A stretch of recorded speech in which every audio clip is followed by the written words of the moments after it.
Hello dear friends, how are you all? I'm Dr. Meenu Dalal and my YouTube channel Shaping Minds Meenu. Welcome to all of you. आज हम पढ़ेंगे scope of sociology के बारे में. Last video में मैंने बात की थी इंट्रोडक्शन ऑफ सोशियोलॉजी. तो आज हम देखेंगे स्कोप. देखिए, स्कोप को समझने से पहले ये ज़रूरी है कि ये स्कोप ऑफ सोशियोलॉजी आया कैसे formal school and synthetic schools introduce हुए. तो देखिए, सोसाइटी में क्या हुआ, बहुत ही वाइड मास लेवल पे जो सोशियोलॉजी सब्जेक्ट है वो लोगों में फेमस होने लगा. लोग ज़्यादा से ज़्यादा उसके बारे में लोगों ने जानना शुरू किया. तो जब लोगों ने इस स्ट्रीम के बारे में जानना शुरू किया तो उन लोगों ने ये देखा कि कुछ लोग जो थे, कुछ पीपल जो है वो एक तरफ बट गए थे और कुछ एक तरफ, यानी कुछ फॉर्मल स्कूल ऑफ सोशियोलॉजी की बात कर रहे थे एंड कुछ सिंथेटिक की तरफ. यानी कुछ लोग जो थे वो इस फेवर में थे कि सोसाइटी ज़्यादा इम्पॉर्टेंट है और कुछ लोग ऐसा मान रहे थे कि नहीं, इंडिविजुअल इज़ मोर इम्पॉर्टेंट. तो इसी तरह से स्कोप ऑफ सोशियोलॉजी निकल कर आया. तो आइए हम इसको डीपली अंडरस्टैंड करते हैं. स्कोप ऑफ सोशियोलॉजी में फॉर्मल और जिसको हम स्पेशल स्कूल ऑफ थॉट्स भी बोलते हैं वो है, and second one is synthetic school of thought. दूसरा है सिंथेटिक स्कूल ऑफ थॉट. अब हम पहला देखते हैं फॉर्मलिस्टिक स्कूल, यानी फॉर्मल स्कूल या स्पेशल स्कूल. फॉर्मलिस्टिक जो स्कूल है वो एक तरह के से हम कह सकते हैं माइक्रो, यानी एक इंडिविजुअल पे फोकस करता है फॉर्मल स्कूल. और माइक्रो जो स्टडी है उसके ऊपर उसको इंट्रोड्यूस कराया था इमैनुअल कांत ने. अब देखिए, फॉर्मलिस्टिक जो स्कूल है उसके कुछ पॉइंट्स मैंने यहाँ पे हाईलाइट किए हैं जिससे आपको ये इजी होगा समझने के लिए कि ये फॉर्मलिस्टिक स्कूल कैसे है. तो सबसे पहले हम देखते हैं. देखिए, स्कोप इज़ लिमिटेड, यानी इसमें क्या था कि जो फॉर्मल स्कूल था ना, इसमें क्या था कि जो स्कोप था वो बहुत ही लिमिटेड था. Next is pure and independent, यानी इसमें क्या था, प्योर एंड इंडिपेंडेंट बिल्कुल इसी तरह से कि लोग जो हैं ज़्यादा एक दूसरे के ऊपर डिपेंडेंट नहीं थे. इंडिपेंडेंसी की बात ज़्यादा होती थी, इंडिविजुअलिटी की बात ज़्यादा होती थी. Individual is important.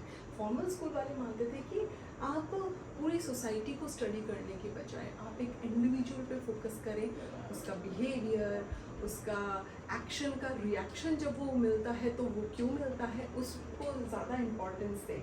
Focus on social relations. देखिए, अब इंडिविजुअल की बात आएगी तो जाहिर सी बात है रिलेशनशिप को भी इम्पॉर्टेंस मिलेगा. तो रिलेशन की स्टडी करना कि किसका किसके साथ कैसा रिलेशन है, उन सब चीज़ों को समझना, दैट इज़ फॉर्मलिस्टिक स्कूल के जो थिंकर्स थे जो उससे रिलेट करते थे वो इस चीज़ पे फोकस करते थे. नेक्स्ट जो है जॉर्ज जिमल, जिसकी बात करते हैं हम. George Simmel, Max Weber, Vierkandt, von Wiese and Ferdinand Tonnies, ये सब आते हैं फॉर्मलिस्टिक स्कूल में. तो देखिए, जो जॉर्ज जिमल थे वो फॉर्म्स ऑफ इंटरेक्शन की बात करते हैं. तो देखिए, इंटरेक्शन दो लोगों के बीच में ही तो होगा, तो यानी माइक्रो स्टडी कि अगर दो लोग खड़े हैं आपस में बात कर रहे हैं तो एक इंसान जो रिप्लाई कर रहा है और दूसरा उसको सुन रहा है, देन वो कैसा रिएक्शन देता है उस पे, यानी फॉर्म्स ऑफ टॉक, यानी एक तरह से बिहेवियर और इंटरेक्शन, आपका कम्युनिकेशन, उसी पे ज़्यादा फोकस किया. नेक्स्ट हम देखते हैं इसी तरह से इंटरेक्शन. और जो जॉर्ज जिमल थे वो फाउंडर थे फॉर्मलिस्टिक स्कूल के. ये इंपॉर्टेंट है कि फॉर्मलिस्टिक स्कूल के फाउंडर कौन थे, तो वो थे जॉर्ज जिमल. नेक्स्ट हम देखते हैं सिंथेटिक स्कूल. ये आता है मैक्रो स्टडीज़ में. मैक्रो स्टडीज़ में क्यों? क्योंकि ये बात करते हैं पूरी सोसाइटी की. ये बात करते हैं कि यू हैव टू और you must study society as a whole. आपको सोसाइटी को अगर समझना है, आपको एक्शन रिएक्शंस पता करने हैं, आपको जितने भी सोसाइटी में इंटरेक्शंस होते हैं उनको डीपली अंडरस्टैंड करना है, तो आपको पूरी सोसाइटी की स्टडी करना बहुत ज़रूरी है. यही बात करते हैं सिंथेटिक स्कूल. देखिए, आप सिंथेटिक स्कूल को इस तरह से भी समझ सकते हैं कि जैसे मान लीजिए ये एक पार्ट है एंड उसके जो सब पार्ट्स हैं ये सब को मिला देने से ही बना सिंथेटिक, यानी सबको कंबाइन कर दिया, देन सिंथेटिक स्कूल. लेकिन जो फॉर्मलिस्टिक स्कूल है उसमें क्या होता है, ये जो एक पार्ट है इसके टुकड़े कर देते हैं. यानी मान लीजिए इसके 4-5 जो भी टुकड़े हुए ये हैं, जो इसमें से वो क्या करेंगे, एक पर्टिकुलर को चूज़ कर लेंगे और उस पर स्टडी करेंगे. यानी पूरे एज अ होल उसको स्टडी नहीं करते, किसी एक पर्टिकुलर चीज़ पे फोकस करके देन उसको स्टडी करते हैं। नेक्स्ट, जो सिंथेटिक स्कूल है उससे कौन कौन बिलोंग करता है? उससे बिलोंग करते हैं Hobhouse, Emile Durkheim, Sorokin, MacIver and Page, ये सब इस स्टडी से बिलोंग करते हैं, सिंथेटिक स्कूल से बिलोंग करते हैं।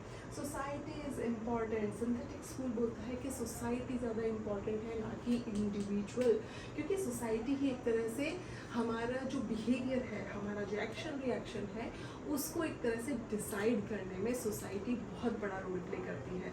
क्योंकि आप देखिए, कोई भी एक इंडिविजुअल इंसान है, मान लीजिए मैं हूँ, मैं हमेशा अपने दिमाग में रखूँगी कि जब मैं बाहर जाऊँगी तो मुझे कैसे बिहेव करना है, मुझे कैसे एक्ट करना है, मुझे कैसे कम्युनिकेट करना है। अगर कोई इंसान मुझे किसी भी तरह से स्कोल्ड कर रहा है तो मुझे उसका रिप्लाई कैसे करना है। तो डिपेंड करता है आपके सोसाइटी में आसपास आपके आसपास का एनवायरनमेंट कैसा है। तो देखिए, सोसाइटी का इतना रोल, इतना इम्पोर्टेंट रोल होता है आपकी लाइफ में कि आप हमेशा अपने दिमाग में चीज़ रखते हैं कि आप जब घर से बाहर निकल रहे हैं तो आपको कैसे एक्ट करना है। ये सिखाता है सिंथेटिक स्कूल। अब जो देखिए, जो इमाइल डर्कहाइम थे, यहाँ पे इस चीज़ को मैंने मेंशन किया है, जो इमाइल डर्कहाइम थे उनका जो सुसाइड कॉन्सेप्ट था, आप देखिए, सुसाइड बेसिकली आया है साइकोलॉजिकल, ज़्यादा है वो साइकोलॉजी, जो डिसिप्लिन है, जो स्ट्रीम है, जो सब्जेक्ट है, उससे ज़्यादा कनेक्ट करता है। लेकिन फिर भी सुसाइड को हम सोशियोलॉजी में पढ़ते हैं। तो यही रीज़न है कि सिंथेटिक का मतलब अलग अलग पार्ट्स और सबको एक जगह पे कंबाइन कर दिया, उसी को बोला जाता है सिंथेटिक। सोशियोलॉजी में ही हम डिवीज़न ऑफ लेबर को पढ़ते हैं। डिवीज़न ऑफ लेबर जो कि इकोनॉमिक्स का सब्जेक्ट है, कि किस तरह से हम सोसाइटी में जो भी काम है, जो भी चीज़ें हैं, उनको कैसे हम डिवाइड करते हैं तो सोसाइटी कैसे रन करती है। आप खुद सोच के देखिए, अगर मैं हूँ, मुझे ही टीच करना है, मुझे ही इलेक्ट्रीशियन बनना है, मुझे ही सारी चीज़ें करनी है, दैट इज़ नॉट पॉसिबल। ये पॉसिबल नहीं हो पाएगा मेरे लिए, ये मेरे लिए एक तरह से प्रॉब्लमेटिक हो जाएगा। हो सकता है कुछ दिन के लिए मैं चीज़ों को मैनेज कर लूँ, लेकिन आगे जाके ये चीज़ें मेरे लिए प्रॉब्लमेटिक हो जाएंगी अगर मुझे ही सब कुछ करना पड़े। तो डिवीज़न ऑफ लेबर यानी एक तरह से सोसाइटी के काम अलग अलग डिवाइडेड हैं। आपके घर में मान लीजिए आपका घर का टैप खराब हो जाता है तो आप प्लम्बर को कॉल करेंगे। तो ये चीज़ें हैं डिवीज़न ऑफ लेबर। लेकिन ये सब्जेक्ट तो है इकोनॉमिक्स का, लेकिन ये सोशियोलॉजी में भी इंक्लूडेड है, इसीलिए इसको बोला जाता है सिंथेटिक स्टडी। अब आगे देखिए आप, कार्ल मैनहाइम जो थे, कार्ल मैनहाइम ने फोकस किया था, focus on the study of structure. जो कार्ल मैनहाइम है वो भी यही बोलते हैं कि आपको पूरी सोसाइटी का जो स्ट्रक्चर है उसको ज़रूर ध्यान में रखना चाहिए। जो सोसाइटी का स्ट्रक्चर है आप उसको नहीं समझेंगे तब तक आप लोगों के एक तरह से प्रॉब्लम्स को नहीं समझ पाएंगे। सोसाइटी के स्ट्रक्चर, क्योंकि जो सोसाइटी का स्ट्रक्चर है वही तो आपके बिहेवियर को कहीं ना कहीं इन्फ्लुएंस करता है। कार्ल मैनहाइम की एक और बहुत ही फेमस बुक है, that is ideology of utopia. देखिए, आइडियोलॉजी ऑफ यूटोपिया जो बुक है, इसमें उन्होंने, कार्ल मैनहाइम ने क्लियरली एक ऐसी सोसाइटी का इमेजिनेशन दिखाया है जो सोसाइटी बहुत ही परफेक्ट हो, जहाँ पे किसी भी तरह का प्रॉब्लम्स ना हो, कन्फ्लिक्शंस ना हो, उस सोसाइटी की बात करते हैं कार्ल मैनहाइम। आगे देखिए, जो फर्डिनांड टॉनीज हैं, इसी में, इससे पहले मैं ये वाला एक्सप्लेन करती हूँ आपको। ये देखिए, लियोपोल्ड बॉनवीज जो थे, उन्होंने एसोसिएटिव एंड डिसएसोसिएटिव सोसाइटी की बात की। तो एसोसिएटिव सोसाइटी क्या होती है? देखिए, bringing people and groups together. Associative की डेफिनेशन ये है कि लोगों को और ग्रुप्स को इकट्ठा रखने का काम करना, ना कि उनको तोड़ने का। एंड डिसएसोसिएटिव सोसाइटी क्या होती है? प्रोसेस दैट हिंडर सोसाइटी, यानी सोसाइटी को एक तरह से नुकसान पहुंचाना। And separating people and group, और लोगों में कन्फ्लिक्शंस क्रिएट करना। जैसे आप देखेंगे कि जो टेररिस्ट होते हैं वो एक तरह से डिसएसोसिएटिव सोसाइटी है, क्योंकि वो कहीं ना कहीं सोसाइटी की जो यूनिटी है, जो सोसाइटी में कामनेस है, जो सोसाइटी में चीज़ें मैनेज हो रखी हैं, उसको कहीं ना कहीं अफेक्ट करने का ट्राई होता है, सोसाइटी को डिवाइड करने का ट्राई किया जाता है। वो होती है डिसएसोसिएटिव सोसाइटी। एंड एसोसिएटिव आप समझ गए, एसोसिएटिव जहाँ पीपल, लोगों को टुगेदर रखा जाए, यानी लोगों में एकता बढ़ाई जाए, प्यार बढ़ाया जाए। इस चीज़ को आप ऐसे भी समझ सकते हैं कि जैसे जो कंपनीज होती है उसमें एसोसिएट्स होते हैं, उनका क्या काम होता है कि वो अपने कंपनी के हर एक कलीग को इकट्ठा लेके काम करके चलें, क्योंकि तभी कोई कंपनी आगे रन कर पाएगी, बहुत अच्छे तरीके से प्रोग्रेस कर पाएगी अगर सभी कलीग्स जो हैं वो अपने काम पे फोकस करके और हैप्पीनेस के साथ अपने काम को कंप्लीट करेंगे। एक पर्टिकुलर इंसान कभी भी किसी कंपनी को सक्सेसफुली रन नहीं कर सकता। तो ये एक एग्जांपल था। अब हम इसके बाद देखते हैं फर्डिनांड टॉनिस ने दो तरह की सोसाइटी की बात की। First one is Gemeinschaft and second one is Gesellschaft. देखिए जेमिनशाफ्ट और जेसेलशाफ्ट, इससे रिलेटेड बहुत बार यूजीसी नेट एग्जामिनेशन में क्वेश्चंस जो हैं वो आपसे पूछे जाते हैं। जेमिनशाफ्ट यानी कम्युनिटी की बात। कम्युनिटी कैसी होती है? बहुत बड़ी नहीं होती, कम्युनिटी होती है छोटी, जहाँ पे कुछ लिमिटेड लोग होते हैं और आपस में बहुत वी फीलिंग होती है। लोग इंडिपेंडेंट ज़्यादा होते हैं ना कि डिपेंडेंट, क्योंकि वो अपने काम छोटे छोटे जो भी चीज़ काम है वो खुद ही कर लेते हैं। फॉर एग्जांपल गांव, इसमें जेमिनशाफ्ट के लिए हम विलेज का एग्जांपल ले सकते हैं। आपने देखा होगा विलेज में लोगों की ना बहुत ज़्यादा डिमांड्स नहीं होती हैं, बहुत ज़्यादा नीड नहीं होती हैं, वो बहुत ज़्यादा एक दूसरे पे डिपेंडेंट नहीं होते, बल्कि अपने घर के छोटे छोटे काम वो खुद ही कर लेते हैं। जैसे खेती भी खुद ही कर लेंगे, क्या बीज खुद बोएंगे, फिर फसल हो जाएगी उसको काट के भी खुद ही ले आएंगे, उसको आगे सेल आउट करके आएंगे। तो मैक्सिमम काम वो खुद कर लेते हैं, इसलिए वो मोर इंडिपेंडेंट में आते हैं। नेक्स्ट हम देखते हैं जेसेलशाफ्ट। जेसेलशाफ्ट यानी एक तरह से इंडस्ट्रियल सोसाइटी या मेट्रोपॉलिटन सोसाइटी। जेसेलशाफ्ट यानी एक तरह से आप इसको समझिए, मेट्रोपॉलिटन सोसाइटी में क्या होता है, जहाँ पे जैसे बड़ी बड़ी सिटीज़ में जो लोग रहते हैं वो बहुत ज़्यादा एक दूसरे पे डिपेंडेंट होते हैं, ना कि इंडिपेंडेंट। क्योंकि मान लीजिए मेट्रोपॉलिटन सोसाइटी में आपने देखा होगा कैसा कल्चर होता है, मैक्सिमम हर एक इंसान जॉब कर रहा होता है। घर में अगर हस्बैंड वाइफ है तो दोनों ही जॉब कर रहे हैं, दोनों ही ऑफिस जा रहे हैं। तो क्या होता है, पीछे से उनके जो बेबी होते हैं उनकी टेक केयर करने के लिए वो या तो उन बच्चों को डे केयर में रखते हैं या घर में ही एक मेड को हायर करते हैं। तो वो लोग ज़्यादा डिपेंडेंट हैं, क्योंकि वो जॉब भी करनी है, उनको अपने घर का खर्चा भी चलाना है, फाइनेंशियली स्ट्रांग भी होना है, क्योंकि वो बिग सिटी में रहते हैं, बड़ी सिटी में रहते हैं, तो उनके खर्चे भी ज़्यादा हैं, इसलिए दोनों को वर्क करना मैंडेटरी हो जाता है, ज़रूरी हो जाता है ये एक तरह से उनके लिए।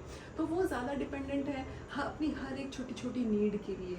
बच्चों की टेक केयर के लिए या तो अपने पेरेंट्स को रखेंगे अपने साथ, या फिर किसी मेड को हायर करेंगे, या डे केयर में बच्चे को डाल देंगे। फिर साथ में घर में कोई भी किसी भी तरह का काम है, क्योंकि उनके पास टाइम नहीं है, तो मे बी जो फीमेल है वो घर पे आके कुक नहीं कर सकती है फूड, तो वो मेड को भी रखेंगे घर पे कुकिंग के लिए, एक कुक को रखेंगे। तो ये सब है जेमिनशाफ्ट एंड जेसेलशाफ्ट का डिफरेंस। तो इससे हमें पता चलता है कि स्कोप ऑफ सोशियोलॉजी, कि हमें सोशियोलॉजी को पढ़ना क्यों ज़रूरी है, हम किन किन चीज़ों को ईजिली समझ सकते हैं। और देखिए इसमें क्या था, मैं नेक्स्ट वीडियो में आपको बताऊंगी। जो फॉर्मलिस्टिक स्कूल है और जो सिंथेटिक स्कूल है, इसमें भी क्या था, कुछ जो थे वो फॉर्मल स्कूल के फेवर में बात करते हैं और कुछ लोग क्रिटिसाइज़ करते हैं। सेम उसी तरह से सिंथेटिक स्कूल के भी कुछ लोग उसको क्रिटिसाइज़ करते हैं कि वो क्यों ठीक नहीं है, और कुछ लोग उसके फेवर में है, कुछ थिंकर्स। तो जो फेवर में है वो तो मैंने ऑलरेडी आपको बताया। नेक्स्ट वीडियो में हम बात करेंगे कि क्रिटिसाइज़ किस तरह से होता है।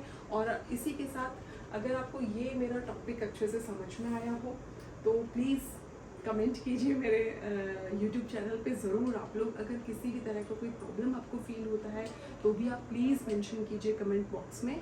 और अगर अच्छा लगता है, समझ में आता है मेरा वीडियो, अगर मैं ठीक से अपने लेक्चर को डिलीवर करती हूँ, तो please appreciate me, do like, subscribe and share my YouTube channel. And अगर आपको इसके नोट्स चाहिए तो प्लीज़ आप उस चीज़ के लिए भी मुझे कमेंट कर सकते हैं। मैं आप लोगों को हैंड रिटन नोट्स ज़रूर प्रोवाइड कराऊँगी। तो आई होप आपके लिए हेल्पफुल होगा। Thank you, bye and take care.